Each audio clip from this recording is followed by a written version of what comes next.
إن الحمد لله نحمده ونستعينه ونستغفره ونعوذ بالله من شرور أنفسنا ومن سيئات أعمالنا من يهده الله فلا مضل له ومن يضلل فلا هادي له أشهد أن لا إله إلا الله وحده لا شريك له وأشهد أن محمدا عبده ورسوله أما بعد rahimana wa rahimakumullah jami'an. Dalam kesempatan kali ini rangkaian kajian Tibbun Nabawi dan kedokteran Arab klasik, kita ingin mengkupas tentang materi terkait dengan susu dan daging sapi menurut kedokteran Arab klasik dan yang disebutkan dalam hadis-hadis yang sahih atau terkait disebutkan di dalam Al-Quran. Muhammad bin Husain bin Muhammad bin Khalaf Al-Baghdadi Al-Hambali, beliau termasuk ulama yang bermadhab, yaitu madhab Imam Ahmad bin Hanbal Asy-Syaibani. Beliau punya kitab yang mumti'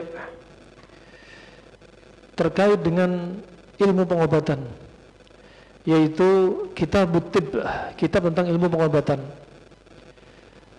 Pertama, terkait dengan susu dan daging kambing, kita ambil susu dan daging sapi, kita ambil dari kitab beliau, dan juga nanti sifat dagingnya kita nukilkan dari Ibnu Qayyim dari Zadul Ma'ad fi Hadi Khairil Ibad juga.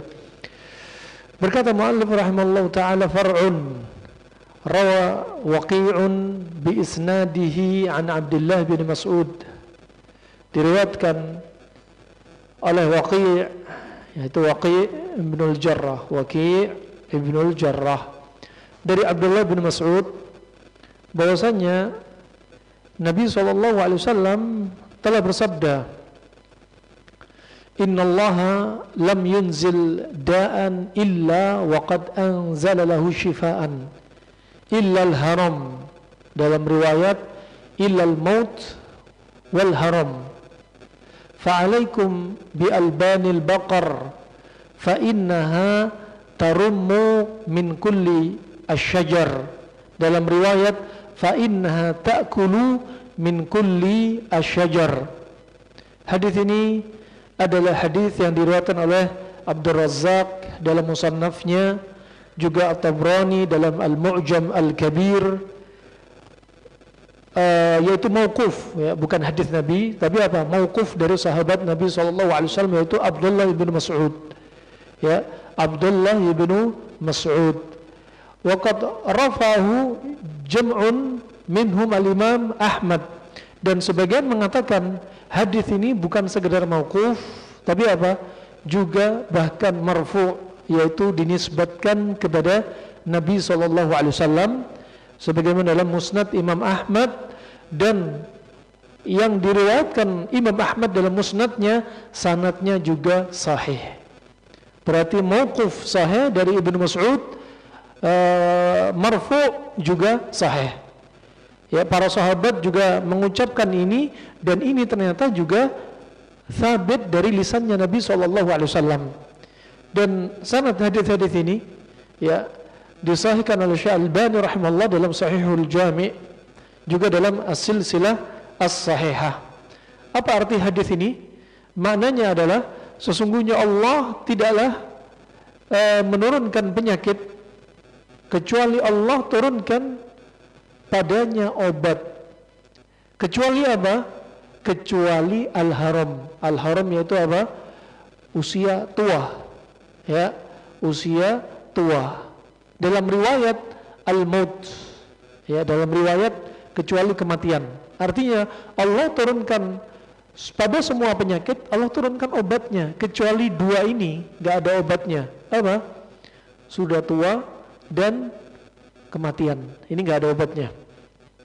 Nah, makanya di antaranya doa yang dibimbingkan Nabi SAW, ya, sebagaimana Nabi telah mengajarkan satu doa, ya, seperti Allahumma inni a'udzubika minal ajazi. Ya Allah, aku berlindung kepadamu dari ajaz. Ajaz itu apa? Lemah. Lemah karena apa? Lemah juga diantaranya karena faktor usia. Aku berlindung kepadamu ya Allah dari apa? Dari lemah. ya, imma lemah fisik, imma lemah karena sakit, imma lemah karena usia juga bisa. Nah, imma lemah dari sisi apa? Himmah, nggak punya semangat. Ya, orang yang nggak punya semangat, orang yang mager, di antara sebabnya disebutkan ke kedokteran klasik adalah apa? Karena tubuh yang dingin. Ya, orang suka ngantuk. Kenapa? Otak terlalu lembab, dingin. Ya, tubuh juga mager, malas digerakkan. Kenapa? Juga karena dingin. Kemudian wal kasali, juga rasa malas. Wal jubani, rasa takut. Wal harami, yaitu apa? Tua renta. Ya, makanya kalau tua renta biasanya apa? Banyak ngerepotin orang, ngerepotin anak, ngerepotin tetangga, ya, ngerepotin istrinya juga, ya. Ini diantara doa, Anda baca doa ini. Nah, dan Nabi SAW juga demikian. Ajibnya, beliau meninggal dalam keadaan masih seger, bukan dalam keadaan tua renta, masih 63 tahun.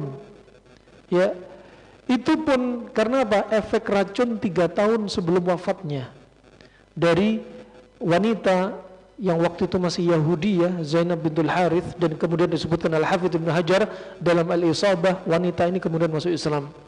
Nah, dan itu pun juga ketika sebelum wafatnya ditawarkan juga oleh malaikat Jibril, mau ditambah umurnya atau mau berjumpa dengan Allah Subhanahu wa taala. Nah, juga wa'udzubika min fitnatil mahya wal mamat wa'udzubika min adzabil qabr. Ya, dan aku berlindung kepadamu ya Allah dari fitnah kehidupan ini, fitnah kematian, dan aku berlindung kepadamu ya Allah dari azab kubur. Hadis ini dari Anas bin Malik, riwayat Imam Bukhari. Ya, ini kematian dan apa? Tua, ya, ini nggak ada obatnya. Kemudian kata Rasulullah lanjutnya apa? Jika hadis ini marfu, fa'alaikum bi albanil baqar. Maka hendaknya Anda apa? Sering konsumsi susu sapi. Nah, fa'alaikum artinya alaikum ay iltazimu. Ya, artinya apa? Sering-seringlah. Nah, fa innaha tarummu min kulli syajar, karena dia makan dari berbagai jenis tanaman. Makan dari berbagai jenis tanaman. Ini rahmatullah jami'an.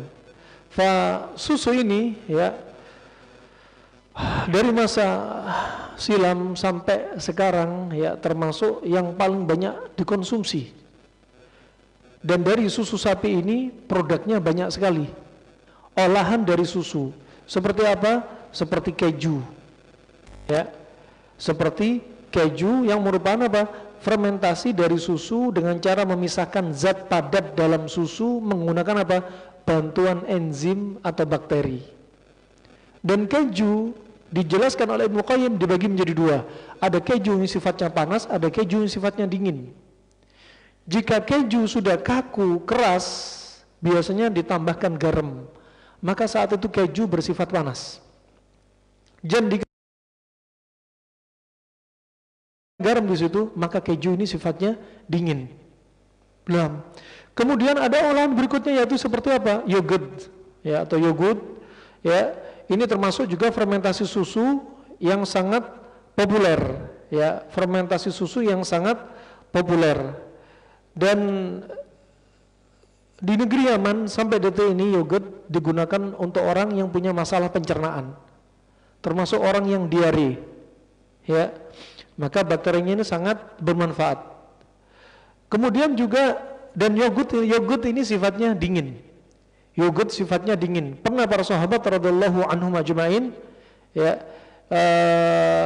melihat apa? Dikonsumsi antara yogurt dengan kurma, dikonsumsi Nabi. Ya, yogurt dengan kurma. Ya. Ulama klasik melihat, ya, seperti Ibnu Qayyim, yogurt sifatnya dingin dan kurma sifatnya panas. Kemudian kefir, ya. Olahan yang ketiga dari susu sapi ini adalah termasuk minuman kental yang terbuat dari susu sapi yang sudah difermentasikan menggunakan bibit kefir. ya, menggunakan bibit kefir, nah, yang pada umumnya lebih banyak terbuat dari susu sapi. Nah, dan sifat kefir ini juga demikian, ya, nampak zahirnya juga sifatnya dingin. Kemudian olahan berikutnya adalah seperti krim susu, ya, dengan mengendapkan susu di suhu dingin selama beberapa hari. Ya, krim susu ini adalah lemak susu yang berada di lapisan atas setelah susu diendapkan. Nanti lemak bagian atas inilah yang menjadi krim, ya, yang menjadi krim. Dan berikutnya, adapun jika susu sapi sudah diolah menjadi powder, maka susu sapi ini bersifat panas. Kenapa? Karena untuk membuat susu sapi powder, ya, ini butuh pemanasan yang tinggi, sehingga sifat yang dingin, ya, tadi berubah menjadi panas. Oleh karena itu, para dokter spesialis anak, mereka tidak merekomendasi anak-anak yang punya masalah hiperaktif dan autis dari konsumsi susu powder ini, karena akan semakin memperparah kondisi otak mereka yang sudah panas. Dengan susu sapi yang powder yang sifatnya juga panas, sehingga panas ketemu panas akan memperparah. Kemudian yang keenam adalah di antara produknya adalah mentega. Dan rata-rata mentega di masa silam sering bahannya digunakan dari apa? Dari susu, ya. Sering digunakan dari susu. Ini mentega di masa silam atau dikenal dengan butter, ya. Yang ini merupakan olahan susu sapi yang memang bahan dasarnya apa? Adalah krim susu. Berarti apa? Kalau di Arab, di Yaman ada susu sapi dikoyak-koyak, ya. Ini susu sapi, ada tempat dibikin dari kayu yang dipastikan tidak bocor, kemudian dikoyak-koyak. Atas inilah menjadi krim, dan krim nanti dijadi proses untuk menjadikan apa? Mentega, untuk menjadi mentega. Nah, adapun di zaman sekarang, ya, seringnya mentega dibuat dari nabati. Ya, kalau zaman silam, ya, sering menggunakan susu, adapun sekarang mentega sering digunakan dari lemak nabati seperti minyak kelapa, sehingga disebut dengan margarin. Dua-duanya baik dari bahan sapi atau dari bahan margarin sifatnya sama-sama dingin. Sifatnya sama-sama dingin. Nah, kemudian yang berikutnya, produk susu yang berikutnya yang sering dikonsumsi manusia, ya, di zaman sekarang khususnya, yang ketujuh adalah seperti apa? Seperti es krim, ya, seperti es krim yang mana bahannya diantaranya susu sapi dicampur dengan pemanis makanan, ya, dengan pemanis makanan. Kemudian yang kedelapan adalah custard, ya. Dia bahan makanan dibuat dari krim atau susu dicampur kuning telur, ya. Dia ini adalah krim atau susu dicampur dengan kuning telur sehingga membentuk konsistensi lebih kental. Konsistensi lebih kental. Wallahu a'lam bishawab, ya. Susu dengan telur lebih mending dibanding apa? Dengan susu dengan protein hewani dari hewan-hewan seperti apa? Ikan, kambing, ayam, ya, bebek, onta misalnya. Kenapa? Karena susu tidak direkomendasi untuk dicampur dengan protein hewani, karena akan menyebabkan diantaranya apa? Kasus vitiligo, ya, yaitu bercak putih pada kulit, bercak putih pada kulit. Nah, kemudian rahmatullah, kalau kita lihat, ya, pembahasan tentang sapi dan susu, ya, datang yang pertama ini dari hadis, baik hadis ini marfu ataupun mauquf atau marfu, ya, yang diriwayatkan sahabat atau sampai juga pada Nabi. Satu ini yang perlu kita perhatikan, ya hadis yang jelas-jelas sahih ini bahwasanya Allah tidak akan turunkan penyakit Allah kecuali apa? Allah turunkan obatnya kecuali kematian atau penuaan. Ini enggak ada obatnya. Ya, ini enggak ada obatnya. Di sini sebelum disebutkan susu disebutkan kaidah sebelumnya. Allah enggak akan turunkan penyakit kecuali Allah turunkan obatnya. Hendaknya Anda sering minum susu.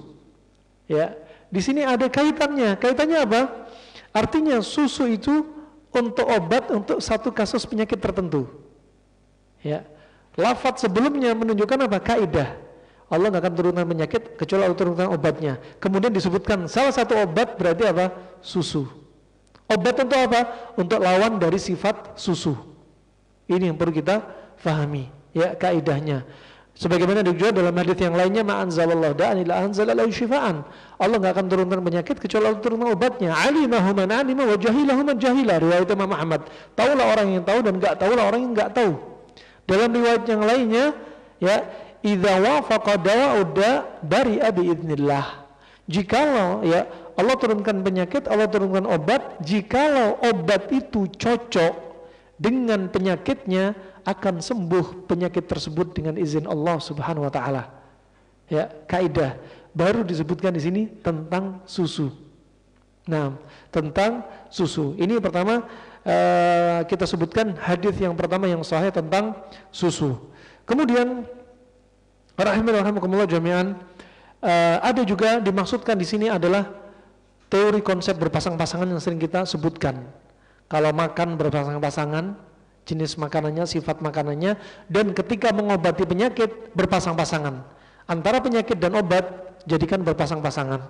Kalau ada penyakit panas, kasih obatnya yang dingin-dingin. Itu maksudnya. Allah Subhanahu wa taala menjadikan segala sesuatu itu halal dan yang baik-baik. Dan halal yang baik ini kita perlu tahu konsepnya.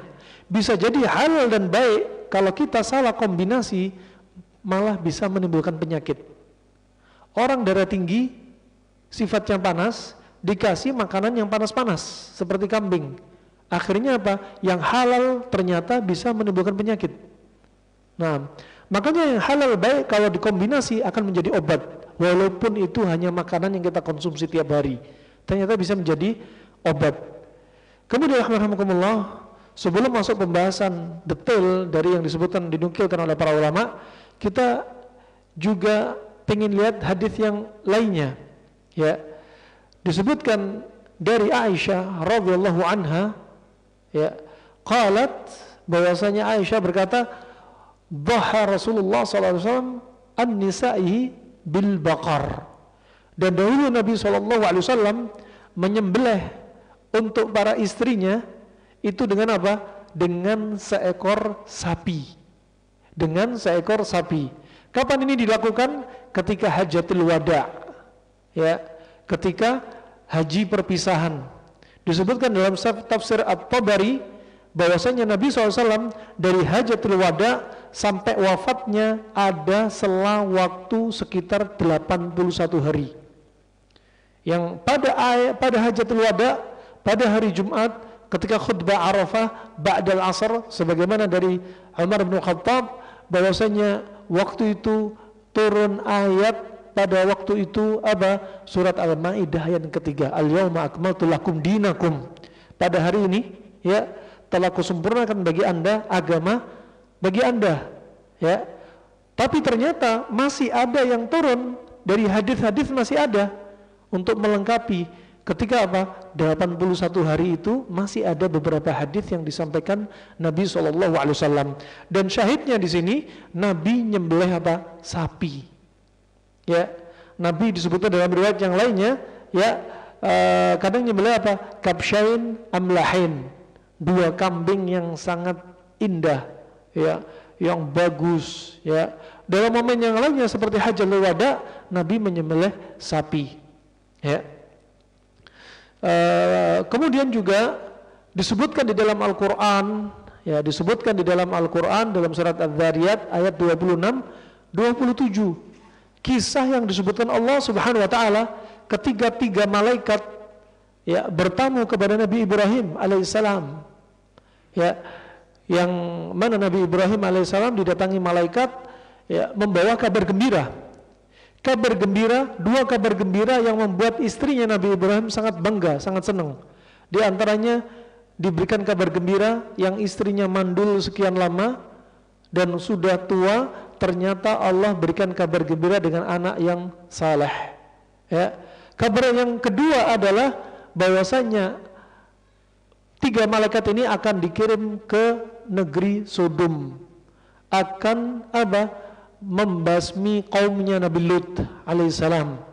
Nah, Allah Subhanahu wa taala berfirman dalam surat Adz-Dzariyat ayat 26-27, "Iddakhalu alaihi faqalu salama, qala salamun qaumun munkarun, faragha ila ahli faja'a bi'ijlin samin, faqarrabahu ilaihim, qala ala ta'kulun." Ya, bahwasanya tatkala para malaikat tamu-tamu Allah ini yang menjelma menjadi manusia, dan Nabi Ibrahim waktu itu belum tahu siapa mereka. Faqalu salaman, ya. Faqalu salaman, ya. Kemudian Nabi Ibrahim menjawab salamun qaumum munkarun, ya. Keselamatan bagi kaum yang enggak dikenal, ya. Nabi Ibrahim enggak tahu siapa mereka. Dan mereka orang baik-baik akhirnya. Faragha ila ahlihi, kemudian Nabi Ibrahim diam-diam pergi kepada istrinya. Untuk apa? Membawa bi'ijlin samin, membawa anak sapi yang gemuk. Ini syahidnya, anak sapi. Ya. Faqarrabahu ilaihim, kemudian dihidangkan kepada mereka 3 tamu ini. Qala ala ta'kulun, silakan Anda makan. Dan para malaikat tadi enggak mau makan. Baru mereka sampaikan bahwasanya mereka adalah malaikat diutus oleh Allah Subhanahu wa taala untuk memberikan kabar gembira ini. Nah, syahidnya di sini kita maukan, ya, ternyata sapi itu adalah hewan termasuk jamuan untuk memuliakan tamu. Dan yang dipeleh apa? Bukan sapi tua, tapi apa? Ijl. Ijl itu anaknya sapi. Samin, gemuk. Ya, dan disebutkan Ibnu Qayyim rahimahullah bahwasanya apa? Lahmul ijl, anak sapi, apalagi yang gemuk, kata Ibnu Qayyim dalam Zadul Ma'ad halaman 353, min a'dalil aghdhiyah wa atyabiha, termasuk nutrisi yang paling seimbang dan nutrisi yang paling baik dan nutrisi yang paling lezat, ya. Dan sifat dia adalah harun rotbun, sifatnya adalah panas lembab, sehingga apa? Lebih mudah dicerna dibanding sapi dewasa, ya. Panas lembab, ya, lebih mudah dicerna dibanding sapi dewasa. Adapun sapi dewasa dari masa silam sampai sekarang, kalau Anda lihat di negeri Arab, Anda jarang dapati peternak sapi. Kalaupun Anda lihat sapi, seringnya sapi itu anak sapi, ya, dan itu yang sering disembelih. Kenapa? Karena dagingnya lebih nyaman, lebih lezat, tidak alot, tidak banyak efek samping. Sedangkan Ibnu Qayyim menyebutkan bahwasanya sapi dewasa itu sifatnya baridun yabisun, panas, sifatnya dingin lagi kering, dingin kering. Yang mana sifat dingin kering pada sapi ini apa? Asirul inhidam, sulit dicerna, ya. Batiul inhidar, sulit untuk turun ke bawah. Wa yuwallidu daman saudawiyan, dan akan menghasilkan apa? Darah hitam, darah kotor, dan melemahkan limpa. Orang yang limpanya lemah jangan konsumsi sapi dewasa, tapi konsumsi anak sapi atau konsumsi kambing. Nah, dia di antaranya, ya, kalau orang terus continue sering konsumsi sapi, daging sapi tua berlebihan, ya, namanya sesuatu yang boleh, daging sapi boleh, halal, nggak haram, nggak makruh. Tapi kalau berlebihan, daging sapi ini akan menimbulkan yaitu efek samping sebagaimana disebutkan Ibnu Qayyim rahimahullah, yaitu akan muncul penyakit amrad as-saudawiyah, penyakit as-saudawiyah, yaitu terkait dengan limpa. Seperti apa? Kalbahak wal jarob, kulit belang-belang dan jarob, tertimbul seperti apa? Gangguan kulit seperti kadas dan kurap, ya, karena darah kotor. Kemudian bisa jadi juzam, lepra, ya. Kemudian juga bisa menjadi apa? Daul fil, kaki gajah, ya. Kenapa? Karena bikin darah hitam kental, kemudian bikin nyumbat. Kalau di kaki bisa bengkak. Nah, ini disebut kaki gajah. Ya, juga bisa menyebabkan apa? Saraton, kanker kalau kebanyakan. Ya, kalau kebanyakan. Wal waswas, ternyata bisa mengganggu akal dan jiwa kita, bisa menimbulkan was-was. Ya, wa humma rid', dan juga demam yang terus-menerus. Ya, juga akan menimbulkan kathirun minal auram, akan menimbulkan banyak bengkak-bengkak di tubuh karena sumbatan-sumbatan tadi. Ya, juga bagi mereka kalau pengen menetralkan sapi karena sifatnya dia dingin kering, ya, Anda yang suka stik sapi, Anda yang suka bakso, Anda yang suka sosis sapi misalkan, Anda yang suka ini, untuk menetralkan jika memang Anda ingin sapi, netralkan dengan apa diantaranya? Full kasih merica, kemudian wathum dikasih bawang putih, juga diantaranya apa? Zanjabil dikasih jahe, untuk menetralkan apa tadi? Dingin kering. Kemudian rahmatullah jami'an, adapun di sana hadis yang dinisbatkan kepada Nabi SAW, hadis alaikum bi albanil baqar wa sumnaha wa sumnaniha wa iyyakum wa luhumaha fa inna albanaha dawa'un wa sumnaha shifaa'un wa luhumaha da'an. Ya, dan hadis ini rata-rata yang bicara pada akhir hadis yang kita sebutkan barusan, yang sekarang kita sebutkan ini, hadisnya rata-rata berputar-putar antara hadis mungkar, hadis lemah, hadis palsu.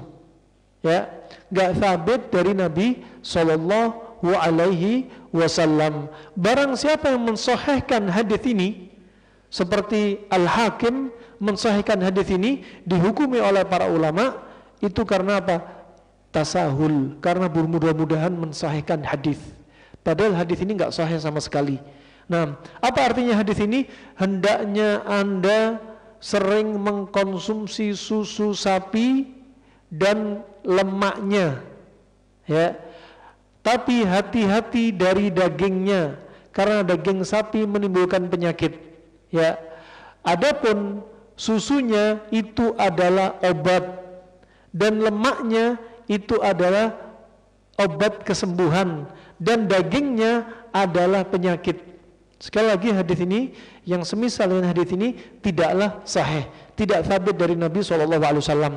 Tetapi Ibnu Qayyim membahas dari sisi tajrubah, ya, walaupun hadisnya enggak sahih, tapi kalau daging sapi terlalu sering dikonsumsi akan menimbulkan bahaya bagi tubuh kita, ya, amrad as-saudawiyah sebagaimana kita sebutkan tadi. Nah, kemudian alhamdulillah, kita kembali kepada hadis yang kita baca, bahwasannya apa? Hendaknya Anda sering mengkonsumsi sapi karena dia makan dari berbagai macam pepohonan. Hadis ini yang sahih, ya, sahih mauquf dari Abdullah bin Mas'ud, dan juga sahih marfu sebagaimana disahihkan oleh Syekh Albani rahimahullahu taala. Nah, kemudian fa innaha tarummu, ya, min kulli syajar. Ini yang kita bahas. Hendaknya Anda sering mengkonsumsi susu sapi karena dia, ya, banyak makan dari berbagai pepohonan, ya. Apa maksudnya di sini? Yaitu apa? Fa inna tarumu min kulli syajar, artinya apa? La tabqa syajaran wala nabatan illa taqalat minhu fayakunu labnuha murakkaban min quwwa ashjar mukhtalifah wa nabatin mutanawwi'ah fatanfa'u mukhtalifil adwa itqat tasadafa ad-da'u dawa'ah. Ya, kata para ulama, mereka mentakwilkan hadis ini bahwasannya kenapa susu sapi sangat bermanfaat untuk tubuh kita, karena dia ini, ya, makan dari berbagai macam tanaman, hijau-hijauan dari dedaunan ini dimakan, ya. Jadilah susunya itu komposisinya menghasilkan kekuatan dari pohon tadi, dari daun-daun pohon tadi yang beraneka ragam, ya. Sehingga apa? Manfaatnya juga ikut apa? Ikut beraneka ragam, ya. Ikut beraneka ragam dan susunya juga cocok untuk beraneka ragam penyakit, ya. Demikian, ya.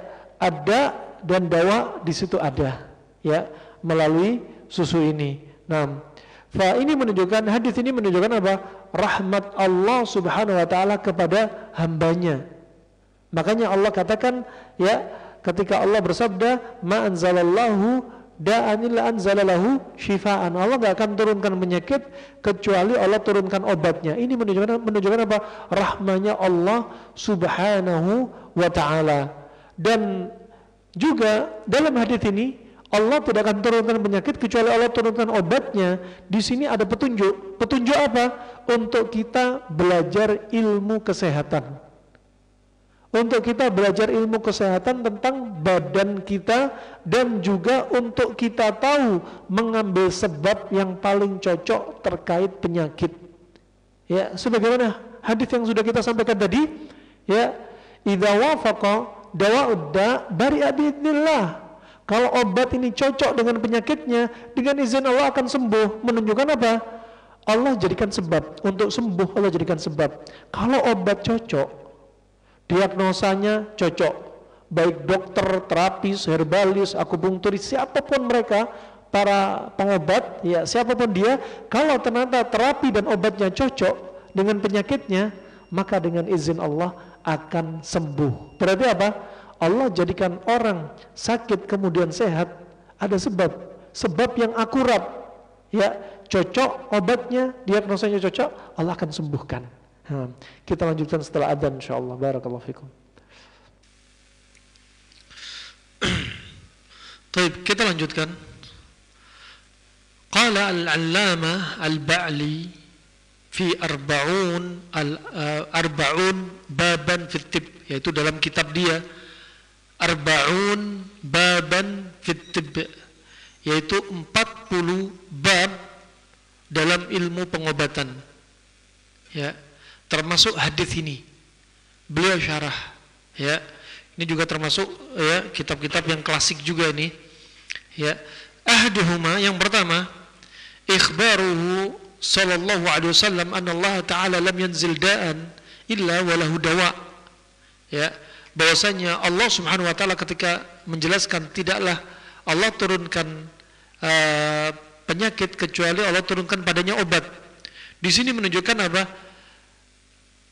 Menunjukkan pentingnya anjuran, semangat untuk menumbuhkan keinginan untuk belajar ilmu pengobatan. Coba. Sekarang mungkin ada ucapan, ngapain sih belajar Tibbun Nabawi? Ngapain sih belajar ilmu pengobatan? Ternyata di sini ulama klasik sudah menyebutkan hadis ini menunjukkan anjuran pentingnya menggerakkan semangat kita, keinginan kita untuk apa? Ta'allum at-tibb, belajar ilmu pengobatan. Penting banget. Ya, sampai Imam Syafi'i apa? Disebutkan Harmalah apa? Wa kana Syafi'i, ya, dahulu Imam Syafi'i apa? Sangat sedih dengan apa? Kaum muslimin yang sudah melalaikan ilmu pengobatan. Sampai Imam Syafi'i sendiri berkata apa? Wa huwa thuluthul ilm, padahal dia sepertiga dari ilmu. Wa wakalu ilal yahudi wan nasara, dan sangat disayangkan kaum muslimin apa? Memasrahkan ilmu pengobatan kepada orang-orang non muslim, Yahudi dan Nasara. Ini kata Imam Syafi'i.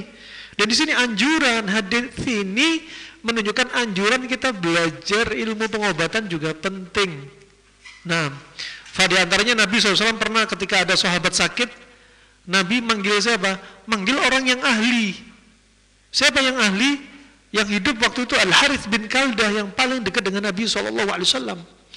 Ya, beliau paling dekat dengan Nabi SAW. Ya, dokter di zaman Nabi ada 3, tabib di zaman Nabi. Ya, di antaranya apa? Al-Harith bin Kaldah, Ibnu Abi Ramthah, juga yang satunya dari Ethiopia. Ya. Ini menunjukkan apa? Bapak kedokteran kita sebenarnya bukan Ibnu Sina, bukan. Di zaman Nabi sudah ada mereka.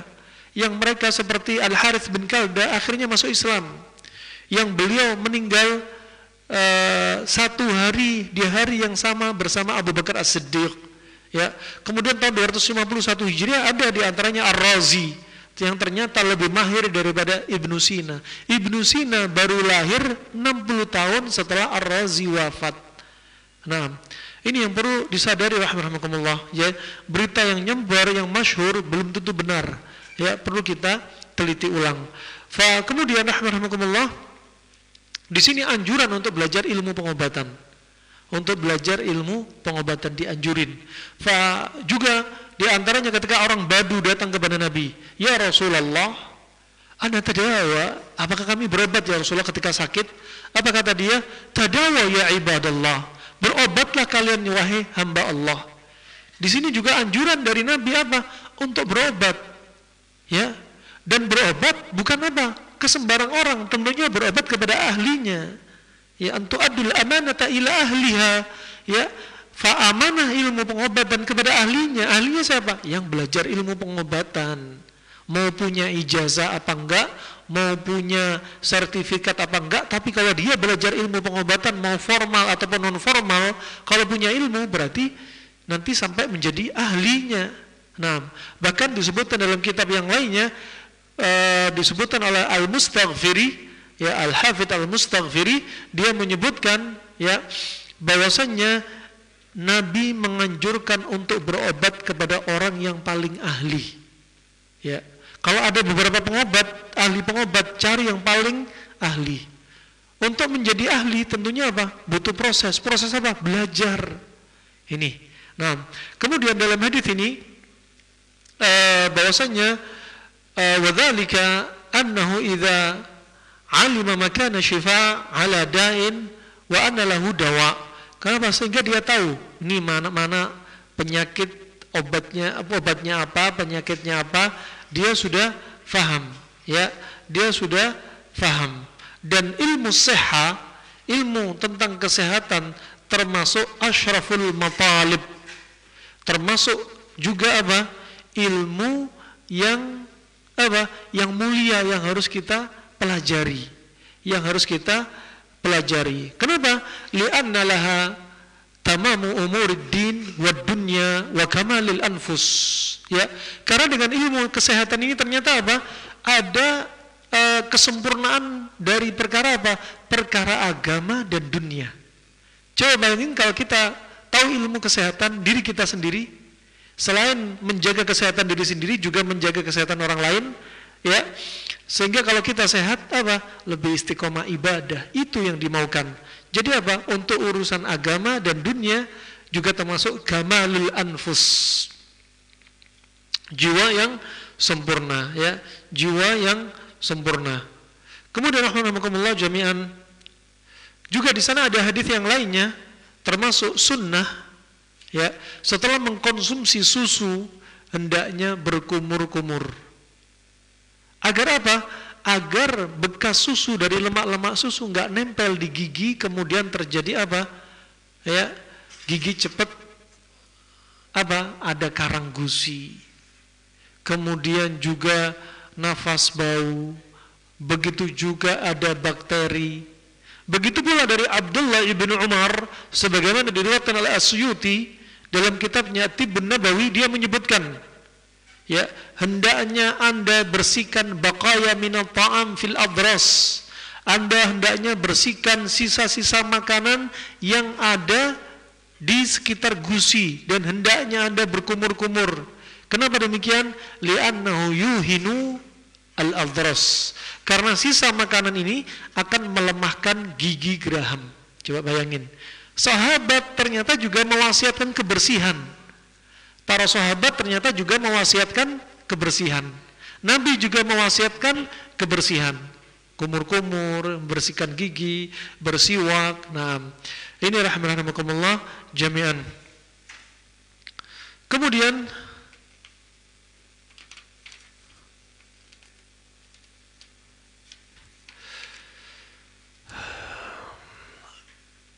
beliau juga berkata, al-faslu tsani, bagian yang kedua, ya, dari pembahasan beliau, fi tanbih ala kathrati manafi'i hadhihi al-alban. Ya.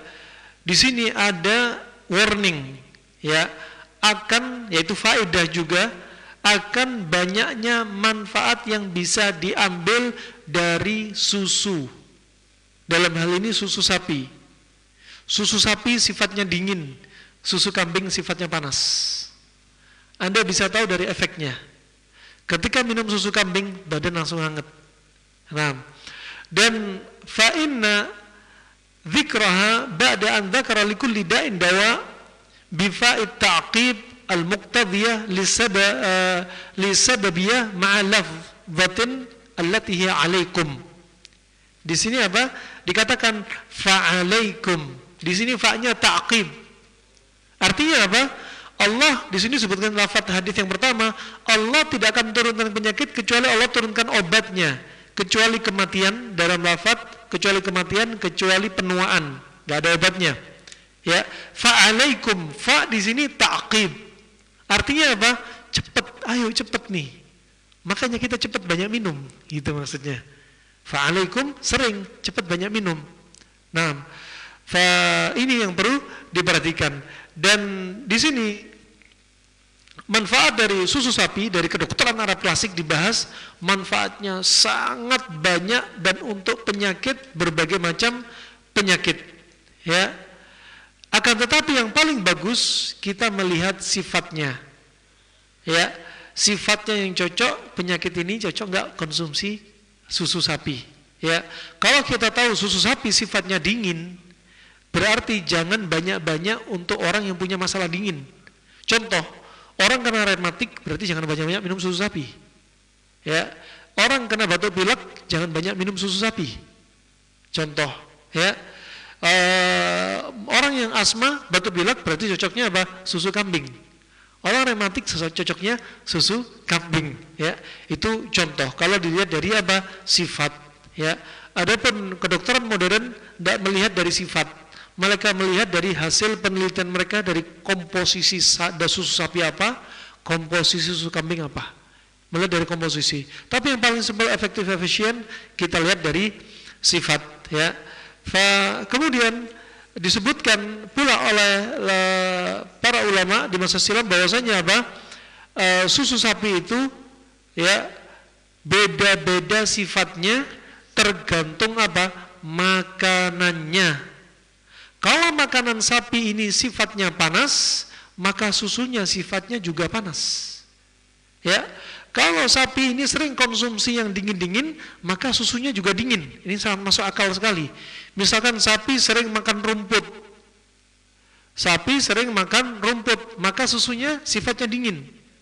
Tapi kalau sapi sering makan daun sirih misalkan, sapi sering makan daun ganja misalkan, ya, sifatnya jadi panas, jadi susunya panas. Dan makanya dokter tidak merekomendasi ibu-ibu yang habis operasi sesar mengkonsumsi antibiotik, gak boleh nyusuin babynya yang baru lahir sekitar 3 hari, 5 hari misalkan. Kenapa? Karena memang apa yang dimakan berdampak pada susu.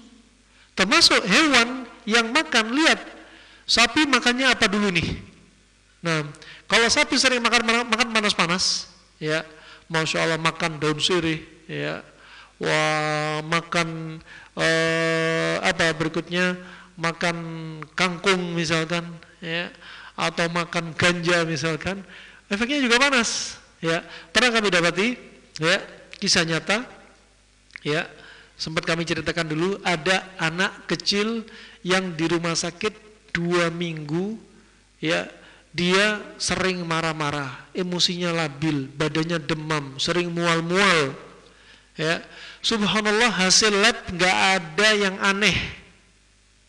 Kasus kesurupan enggak, kasus kejinan enggak. Hasil lab semua normal. Kenapa? Dokter anaknya sampai bingung. Ya, akhirnya dokternya ini cerdas nih, tanya pada ibunya, Bu, kamu kasih susu kambing enggak dia ini? Oh iya, biasanya langsung saya perah, kambingnya ini saya perah langsung. Ya, di kandang langsung saya perah, saya kasih dia susu kambing. Senang sekali dia. Oke, hari-hari ini Anda hentikan nggak susu kambing? Iya, hari-hari ini saya hentikan susu kambingnya. Oke, mulai ketemu. Apakah kambingnya makan daun kot? Daun kot, ya, dulu sempat di daerah Bogor, sempat beberapa orang nanam daun kot. Dan orang Indonesia mayoritas nggak tahu apa itu daun kot. Padahal ini daun dari Ethiopia, ya, yang dimasukkan ke Yaman. Sampai gara-gara daun ini banyak mafia-mafia di Yaman jual daun kot sampai pakai helikopter. Saking kayanya. Satu plastik daun timbul, bahkan daun ini jarang disiram tapi subur. Itulah fitnah, Allah jadikan fitnah. Ditanam di pegunungan yang nggak ada air tapi seger, ya, sehingga biayanya murah, nggak butuh perawatan, ya.